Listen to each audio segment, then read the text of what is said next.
Começa agora mais um Percursos Pedagógicos, um programa que discute as boas práticas e as diretrizes da educação e do currículo santista. Hoje nós vamos falar sobre avaliação da aprendizagem. Para esta conversa, recebemos aqui no estúdio a educadora Maria de Lourdes Medeiros, mestre em educação, professora de língua portuguesa na Rede Municipal de Ensino e integra a equipe de coordenação do programa Santo Jovem Doutor. E Fabrício Cruz Florencio da Silva, biólogo e mestre em ensino de ciências, coordenador pedagógico na Escola Verde e formador de professores e secretário executivo da Cipó Educação. Ao longo do programa, contaremos também com a contribuição de Kátia Smolli. Em entrevista gravada, ela é diretora executiva do Instituto Reúna, tem especialização em matemática pela USP, mestrado em didática e doutorado em educação pela Universidade de São Paulo. Muito obrigada, é um prazer recebê-los aqui. Prazer é todo meu. Vamos começar a nossa conversa com o depoimento da educadora Kátia Smolli sobre o conceito de avaliação formativa e sua importância como prática pedagógica no cotidiano da escola. Vamos assistir?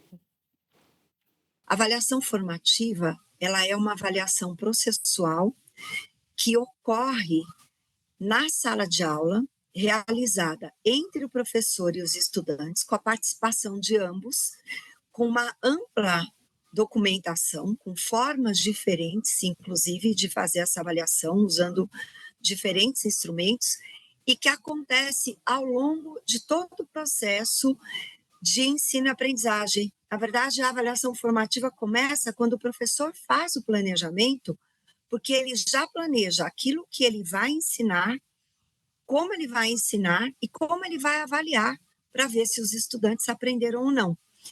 E aí, ao longo das aulas, ele vai fazendo pequenas paradas junto com os estudantes, inclusive os estudantes também se autoavaliam, e ele cria uma documentação do processo de aprendizagem para poder, depois, então, analisar esses dados e tomar decisões com maior clareza daquilo que os alunos aprenderam, do que eles não aprenderam e do que precisa ser feito a partir dos dados que ele coleta.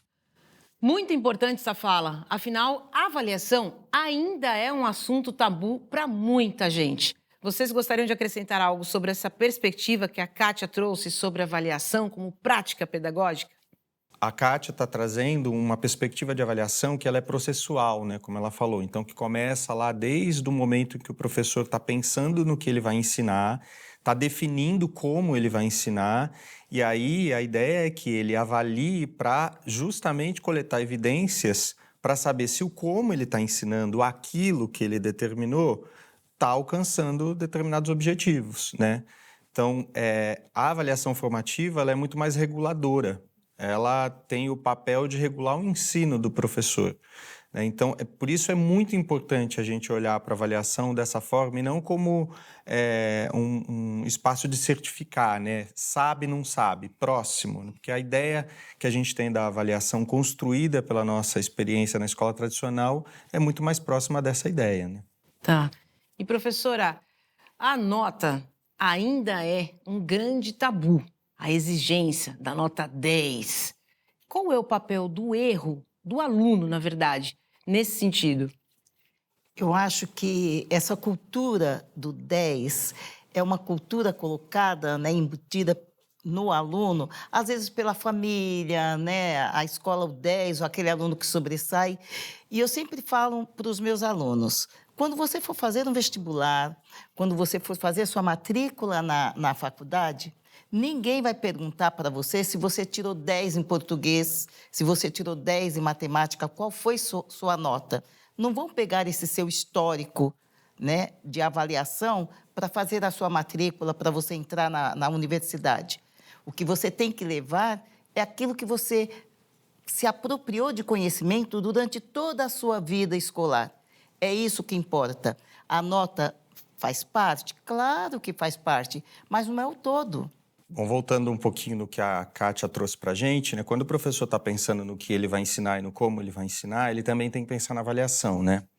E aí, para a gente que é professor, existe os conteúdos que a gente ensina são de variadas tipologias, a gente chama, né? Então, você tem conteúdo factual, que são os fatos, tem conceito, tem procedimento, que são coisas do fazer, e tem atitudes, que a gente também ensina na escola.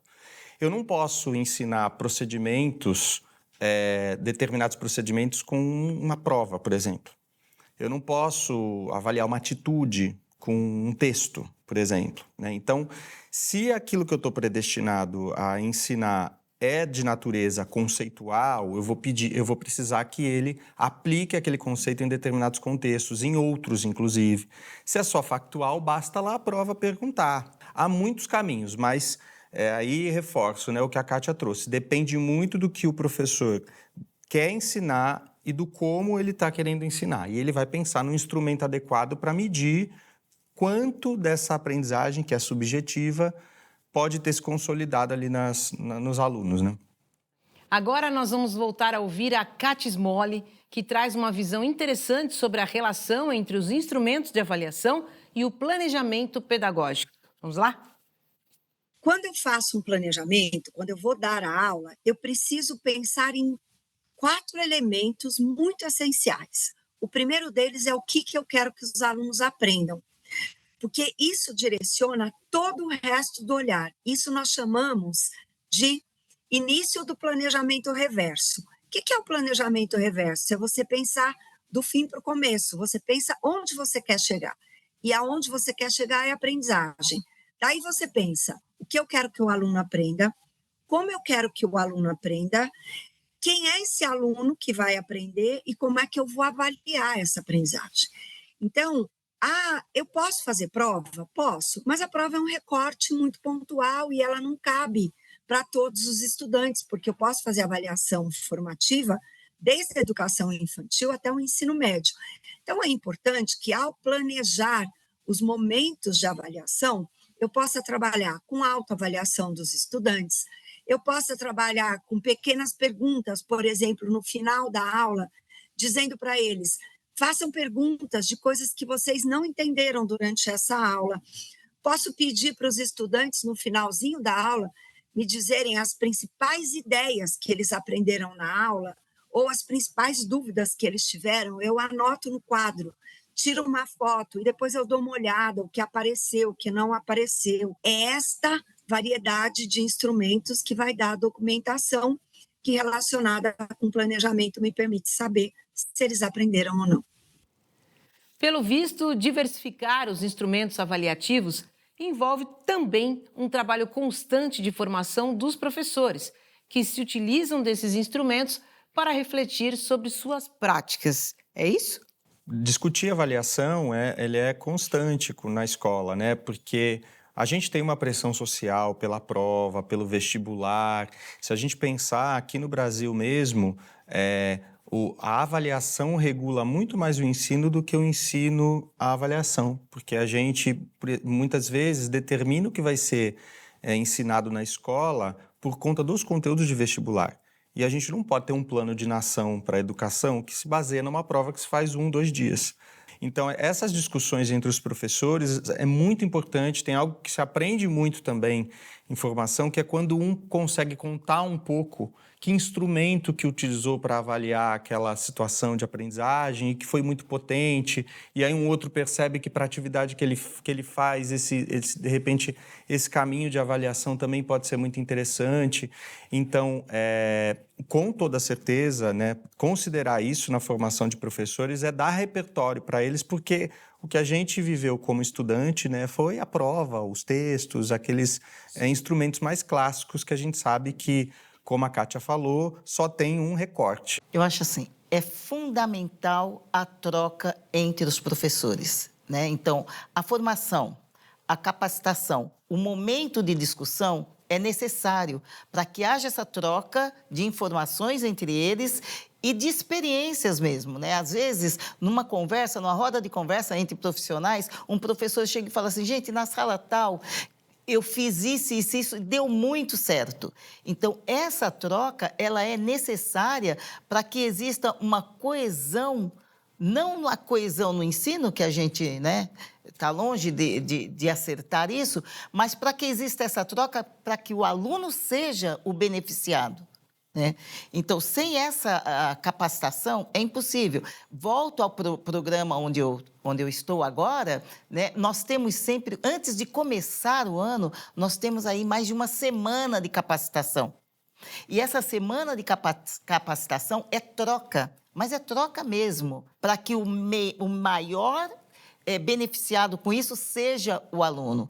Então, a capacitação, a formação, ela é fundamental. Não dá para o profissional entrar com a cara e a coragem na sala de aula. Eu gostaria de retomar essa visão sistêmica sobre avaliação de aprendizagem.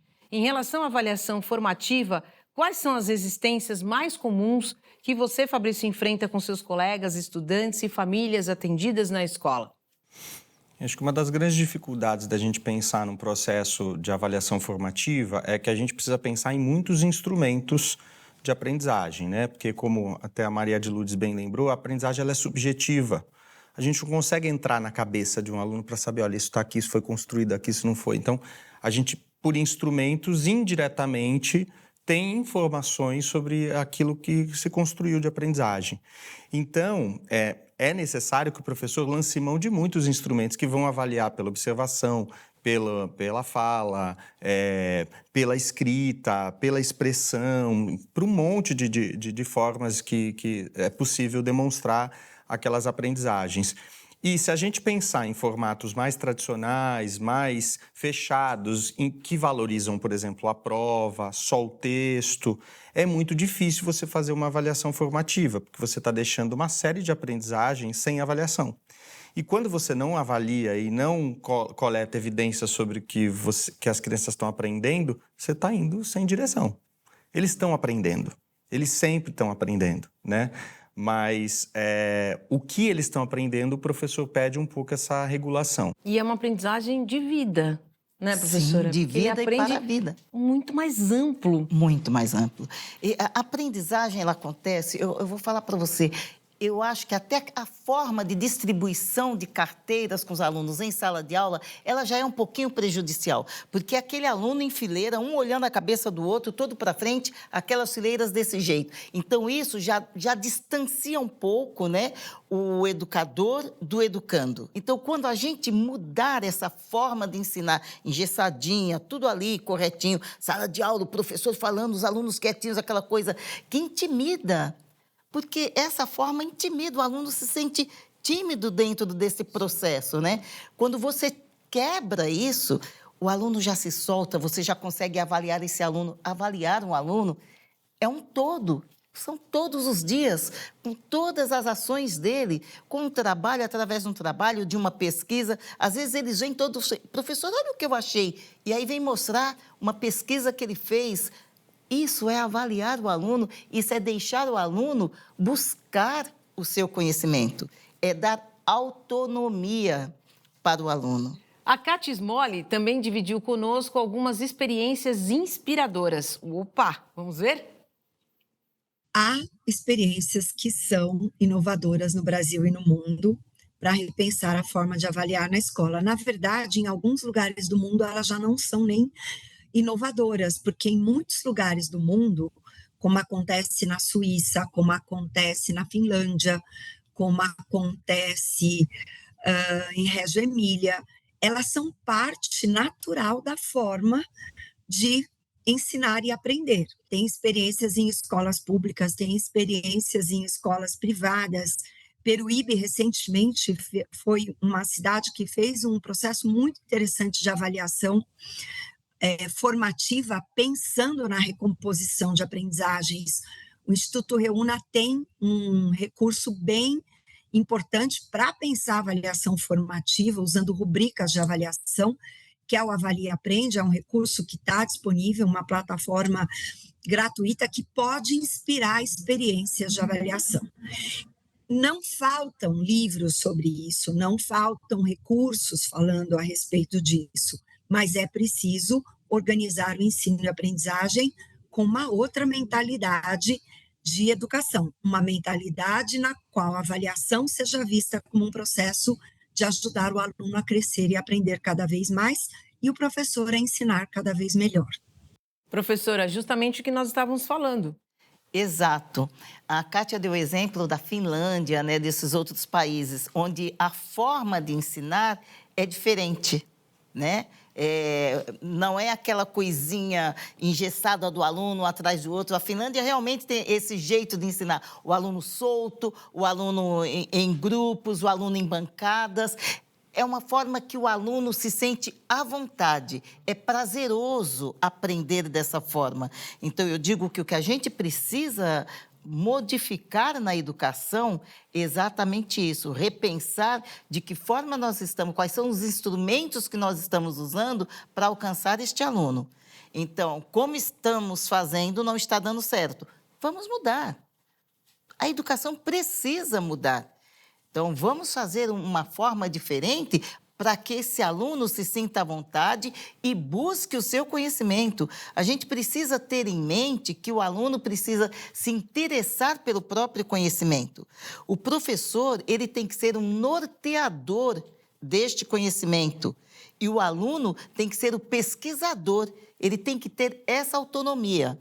Porque a hora que ele tem autonomia para pesquisar aquilo que ele precisa aprender e o professor está norteando, ele vai de vento em popa, ele vai aprender, ele não vai precisar de avaliação, ele não vai precisar de nada, porque ele já é a sua própria avaliação do seu próprio conhecimento.